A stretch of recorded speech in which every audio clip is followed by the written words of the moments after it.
morning students. Dear students, today we are going to start lesson 3rd, Discovering Tut. The saga continue. In this lesson beta, Tut is the main character and he was the king of the Egypt. Egypt के राजा थे and he died mysteriously. Mysteriously इनकी death हो जाती है. Nobody know how he died. किसी को नहीं पता था कि इनकी डेथ कैसे हुई.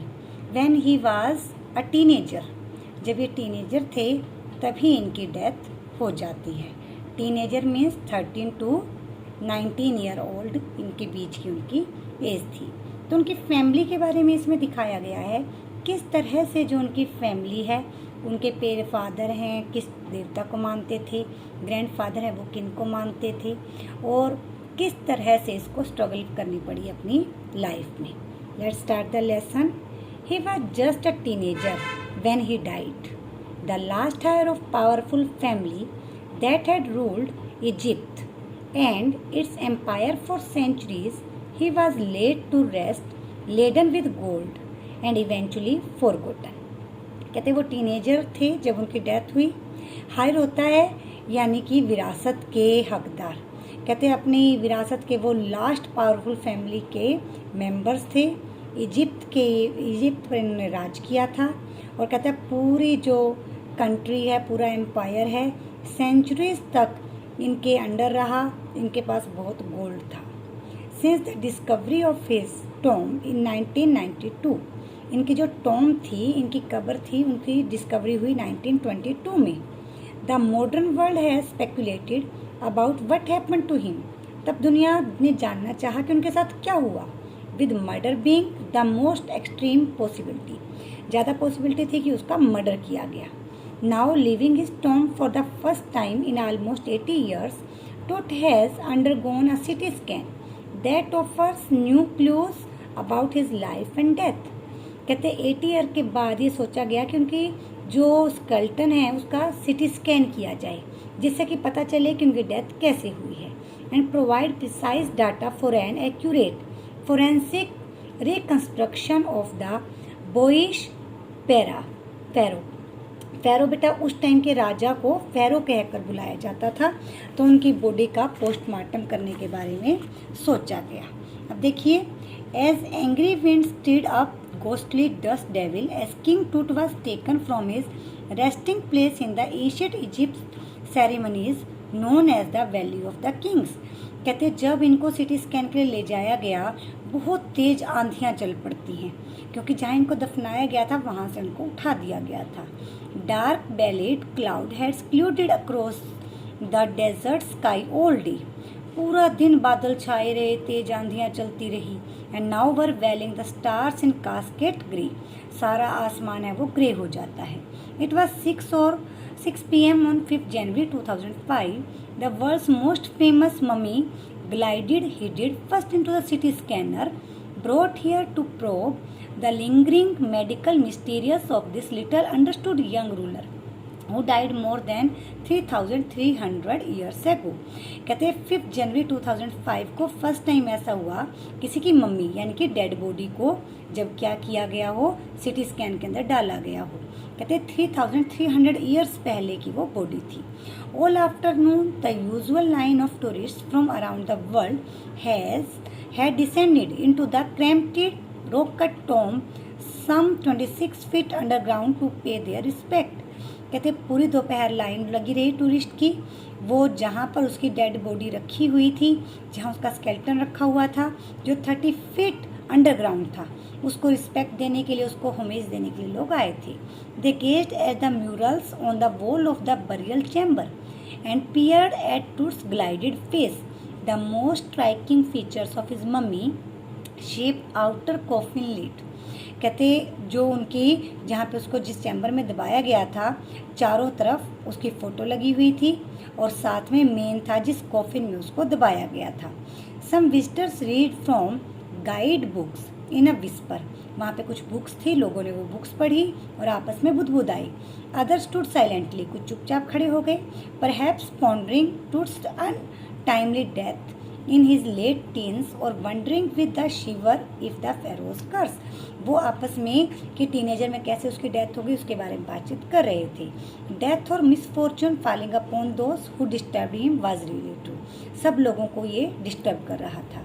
The mummy is in very bad condition because of what Carter did in 1920s, said Zahi Hawass, secretary general of Egypt, Supreme Council of Antiquities, as he learned over the body for a long first look. जाही अब्बास थे जो secretary general थे Egypt Supreme council के, और कहते इन्होंने कहा कि जो टूट की बॉडी थी मोस्टली डिस्ट्रॉय हो चुकी थी, बड़ी बैड कंडीशन में थी, क्योंकि कार्टर नाम का एक व्यक्ति था जिसने इसके ऊपर रिसर्च करने के लिए इसको लिया था. Carter Howard was the British archaeologist who in 1922 discovered Tut's tomb after years of futile searching. जो कार्टर थे उन्होंने इनकी डेड बॉडी को सर्च किया था. इट्स कंटेंट्स दो हास्टली ransacked in antiquity were surprisingly complete. They remain the richest royal collection ever found and have become part of the pharaoh's legend. इसके पास बहुत सारी रॉयल चीज़ें रखी गई थी टॉम में. Stunning artifacts in gold, their eternal brilliance meet a guarantee resurrection caused a sensation at the time of the discovery. जब इसको खोजा गया तो इसकी डेड बॉडी को गोल्ड से बने हुए कॉफिन में रखा गया था. And still get the most attention. But Tut was also buried with everything days he had won to the altar life, board games, bronze razor, linen undergarments, cases of food and wine. यानी कि इनके साथ बहुत सारे इनकी जो daily routine की चीज़ें थी सबको बरी किया गया था, दबाया गया था.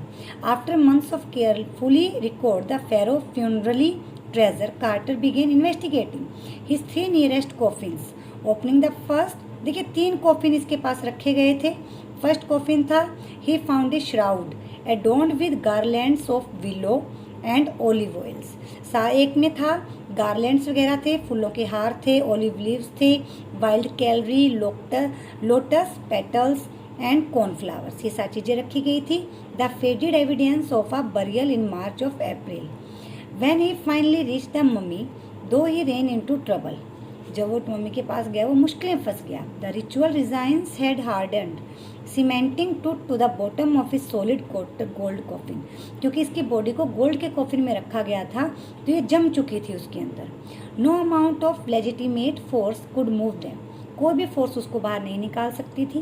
Quarter wrote later what was to be done. उसने कहा कि अब क्या किया जाना चाहिए. The sun can beat down like a hammer this far south in Egypt. बहुत ज़्यादा गर्मी थी. And Carter try to use it to loosen the resins. उसने उसको इसलिए बाहर रख दिया ताकि उसको पिघलाया जा सके. फॉर सेवरल आवर्स, उसको कुछ घंटे होने के बाद ही सेट, क्या किया उसने, he set the mummy outside in blazing sunshine. फिर वो सनशाइन में उसको लेकर आया and that heated it to the 149 degree Fahrenheit. फिर उसकी बॉडी पिघल जाती है. Nothing budget. He reported with a scientific detachment that the consolidated material had to be sizzled away from beneath the limbs and shrunk before it was possible to raise the king's remain. फिर उसको क्या किया गया, एक scissor ली गई, सीजल के साथ उसको जगह जगह से उसके रिब्स को तोड़ा गया. In his defense, Carter really had little choice. If he did not cut the mummy free, thieves most certainly would have circumvented the guards and ripped it apart to remove the gold. कहते अगर मैं ऐसा ना करता तो चोर आके इसको चुरा लेते. In Tut's time the royals were fabulously wealthy. पहले राजा बहुत अमीर होते थे. And they thought or hoped they could take their riches with them. और वो चाहते थे कि उनके जो पैसा है उनके साथ जाए. For his journey to the great beyond, King Tut was lavished with glittering goods, precious collars, inlaid necklaces and bracelet rings, amulets, ceremonial apron, sandals, shelters for his fingers to toe, and the now iconic inner coffin and mask, all of pure gold. यानी कि इनके साथ इतना सारा सामान रखा गया था ताकि अगले जन्म में इनको ये सारा कुछ मिल सके. To separate Tut from his abundant Carter's man remove the mummy's head. वो उसके मम्मी के हेड को काट देता है. Severed nearly every major joint, जितने भी मेजर जॉइंट थे उनको तोड़ देता है.